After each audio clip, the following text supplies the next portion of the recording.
அஸ்ட்ரோசைன் channel வாயிலாக உலகெங்கும் வாழ்ந்து கொண்டிருக்கும் சகோதர சகோதரிகளுக்கு அன்பார்ந்த வணக்கங்கள் மற்றும் வாழ்த்துக்கள். இன்றைய பதிவு சுக்கிர பெயர்ச்சி பலன்கள்.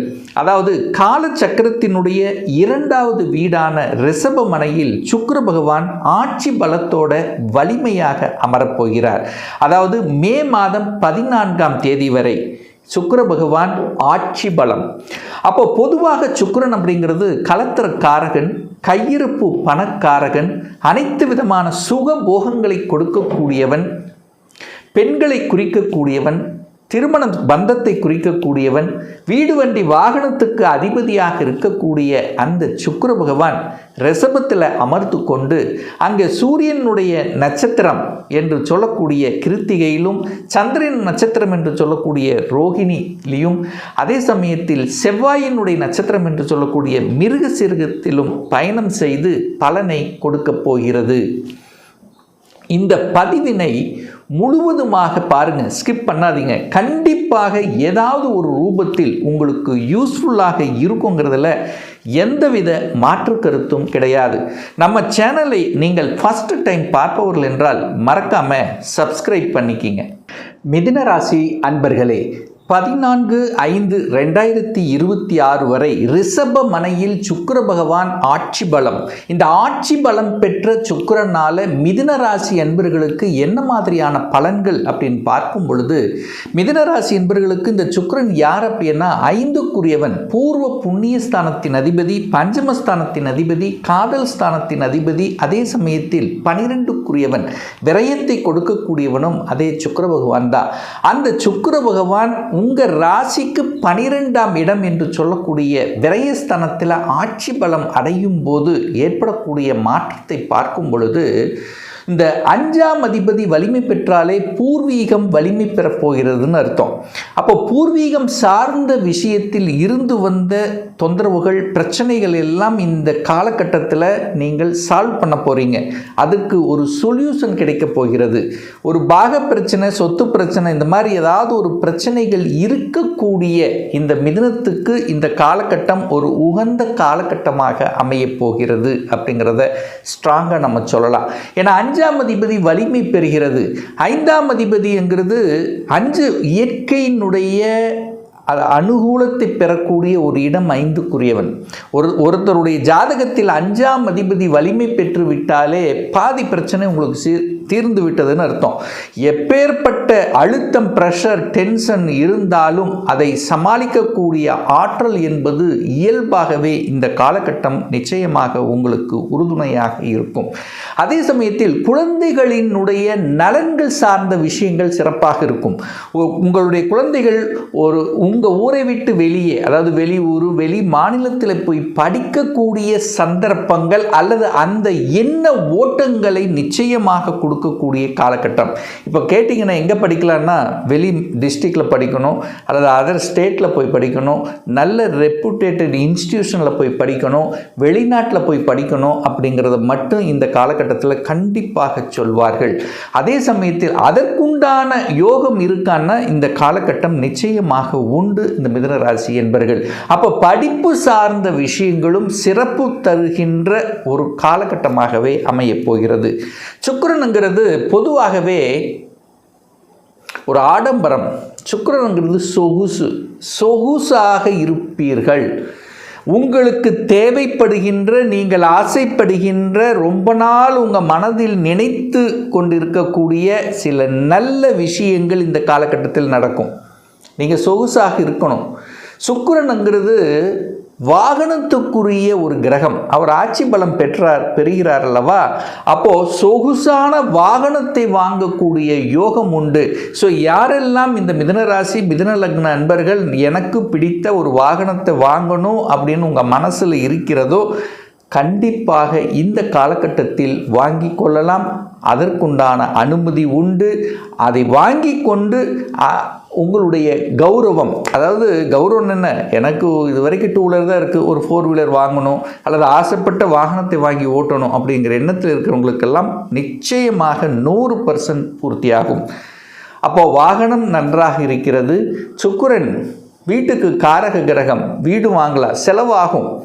கண்டிப்பாக 12ஆம் இடத்துல உட்கார்ந்துருக்கார் அல்லவா, அப்போ வரவும் வரும், செலவும் ஆகும். அந்த செலவுகளை சுப செலவுகளாக கன்வெர்ட் பண்ணிக்கிறது புத்திசாலித்தனம்.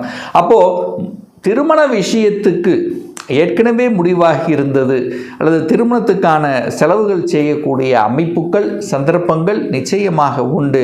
அப்போ குழந்தைகளுடைய படிப்புக்கும் திருமண பந்தத்துக்கும் திருமணத்துக்கு செலவு செய்வதற்கும் இந்த காலகட்டம் தான் ஆசைப்பட்ட வாகனங்கள் அல்லது ஒரு இடம் வாங்கக்கூடிய யோகம். ஒரு இடம் வாங்கணும், இது வரைக்கும் வாங்கி போடலை, இப்போ ஒரு இடத்தை வாங்கி போடணும் என்கின்ற எண்ணம் உங்கள் ஆள் மனதில் அதிகமாக உருவாக்கும்.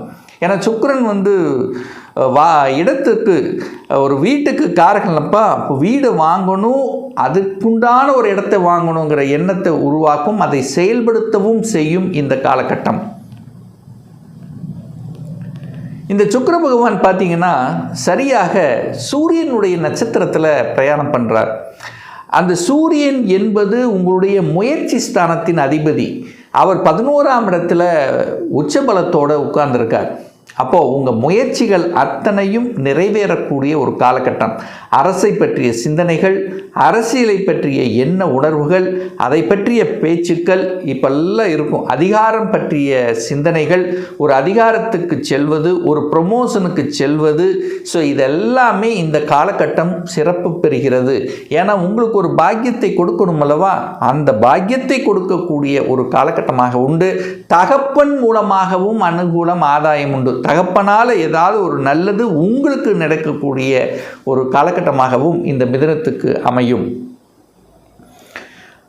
27/4/2026 7/5/2026 வரை ரோகிணியினுடைய நட்சத்திரத்தில் சுக்கிர பகவான் டிராவல் பண்ணுறார். அந்த ரோகிணி அப்படிங்கிறது சந்திரனுங்கிறது மிதுன ராசி என்பவர்களுக்கு 2க்குரியவன், தனத்தை கொடுக்கக்கூடியவன், குடும்பத்தை அமைத்து கொடுக்கக்கூடியவன், வாக்குஸ்தானத்தின் அதிபதி தான் சந்திரன். ஸோ அந்த நட்சத்திர சாரத்தில் சுக்கிரன் பிரயாணம் பண்ணும்போது பொருளாதார ஏற்றத்தை கண்டிப்பாக டெவலப் ஆகும். ஏன் சொல்கிறேன் அப்படின்னா, சுக்கிரன் கையிருப்பு பணக்காரகன், சந்திரன் என்பது உங்களுக்கு தனத்தை கொடுக்கக்கூடிய ஸ்தானத்தின் அதிபதி. இது 2 கனெக்ட் ஆகும்போது பொருளாதார ஏற்றம் கண்டிப்பாக உண்டு. இந்த காலகட்டத்தில் ஒரு கொஞ்சம் கடந்த மாதத்தை கம்பேர் பண்ணும்போது இந்த மாதம் உங்களுக்கு தன வருவாய் நல்லாவே இருக்கும் அப்படிங்கிறத நான் சொல்ல வரேன். அப்போ பொருளாதார ஏற்றத்துக்கு உண்டான அந்த முயற்சிகள், அதற்குண்டான அமைப்புகள் உங்களுக்கு தேடி வரும். அதை கெட்டியாக பிடித்து கொள்வது மிதுனத்துக்கு நல்லது. அதற்குண்டான ஆப்பர்ச்சுனிட்டி உங்களுக்கு தேடி வரும்னு சொல்கிறேன். அப்போ இந்த காலகட்டத்தில் தான் ஒரு சிலருக்கு ப்ரொமோஷன் கிடைக்கும், அல்லது ஒரு தொழில் அபிவிருத்தி செய்வதற்கு உண்டான அனைத்து வேலைகள் கிடைக்கும், புதிய ஒப்பந்தங்கள் உங்களுக்கு கிடைக்கும், ஒரு லாபத்தை அனுபவிக்கக்கூடிய சில எண்ணங்கள் உங்கள் மனசில் இருக்கும். ஏன்னா நீங்கள் புதன் ஆளுமையில் இருப்பவர்களவா, புத்திசாலித்தனமாக செயல்படுவீர்கள்.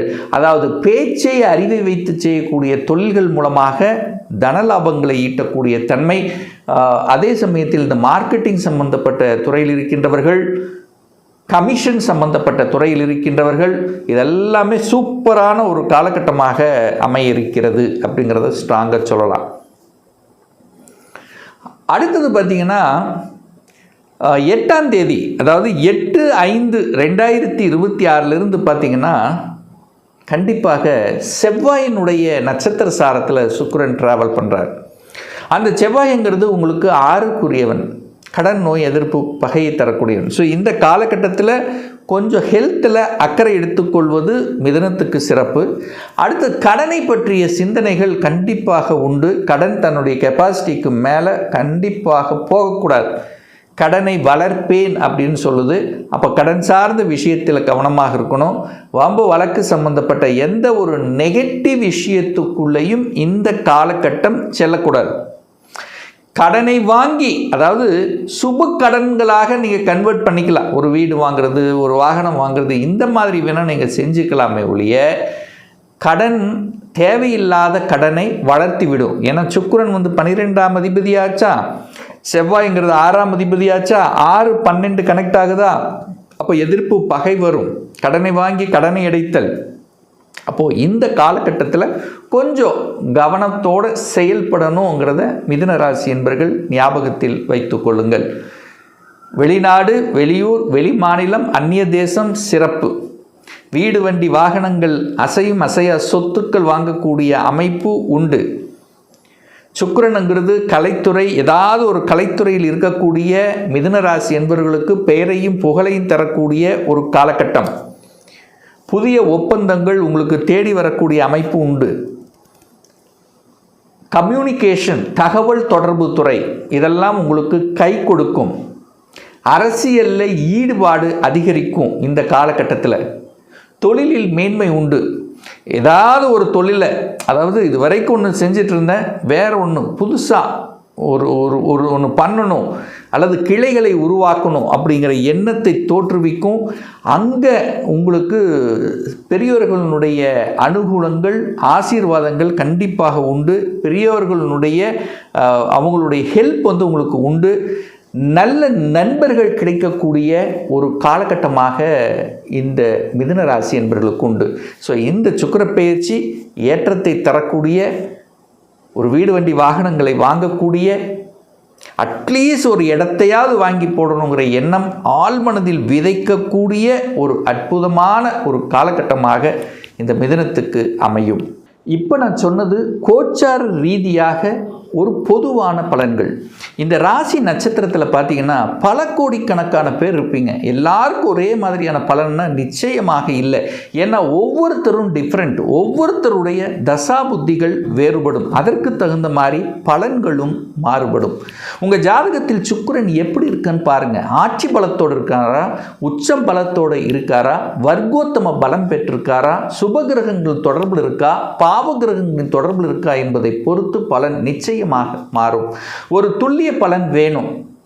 உங்கள் ஜாதகத்தில் கிரகங்கள் எப்படி இருக்குது, இப்போ என்ன தசாபுத்தி நடக்குது என்பதை பொறுத்து நீங்கள் கேட்கக்கூடிய எந்த கேள்வியாக இருந்தாலும் சரி, சொந்த தொழில் செய்வதற்குண்டான கொடுப்பினை இந்த காலகட்டத்தில் இருக்கா, அப்படி இருக்கக்கூடிய பட்சத்தில் எப்போ நம்ம சொந்த தொழிலை ஆரம்பிக்கலாம், திருமணம் தடைப்பட்டு கொண்டே இருக்கிறது, எப்போ தான் நமக்கு திருமணம் நடக்கும், +2 படிச்சுட்டேன், என்ன கோர்ஸ் எடுத்து படித்தால் நம்முடைய ஃப்யூச்சர் நன்றாக இருக்கும், எப்போ எனக்கு ப்ரமோஷன் கிடைக்கும், எப்போ நான் வீடு கட்டுவேன், எப்போ குழந்தை பாக்கியம் கிடைக்கும், இது போன்ற கேள்விகளுக்கு துல்லியமான பதிலை நம்மால் கூற முடியும். ஒரு பர்சனல் கன்சல்டேஷன் எடுத்துக்கணும், ஒரு சுய ஜாதகம் பார்க்கணும் என்று விருப்பப்படக்கூடிய அன்பர்கள் டிஸ்பிளே தெரியக்கூடிய நம்பருக்கு வாட்ஸ்அப் மூலியமாகவோ ஃபோன் கால் மூலியமாகவோ தொடர்பு கொண்டு நேரடியாகவோ அல்லது ஆன்லைன் மூலமாகவோ கன்சல்டேஷன் எடுத்துக்கலாம். நம்மளுடைய அலுவலகம் கோயம்புத்தூரில் அமைந்துள்ளது. அதாவது கோயம்புத்தூரிலிருந்து மேட்டுப்பாளையம் செல்லும் வழியில் வெள்ளக்கிணர் பிரிவுக்கு பக்கத்தில் அன்னபூர்ணா ஹோட்டலுக்கு அருகில் அமைந்துள்ளது. பிரியர் அப்பாயின்மெண்ட் வாங்கிட்டு நேரடியாக கன்சல்டேஷன் எடுத்துக்கலாம். மீண்டும் ஒரு நல்ல பதிவில் உங்களை சந்திக்கும் வரை உங்களிடமிருந்து விடைபெறுவது உங்கள் அஸ்ட்ராலஜர் டாக்டர் சதீஷ்.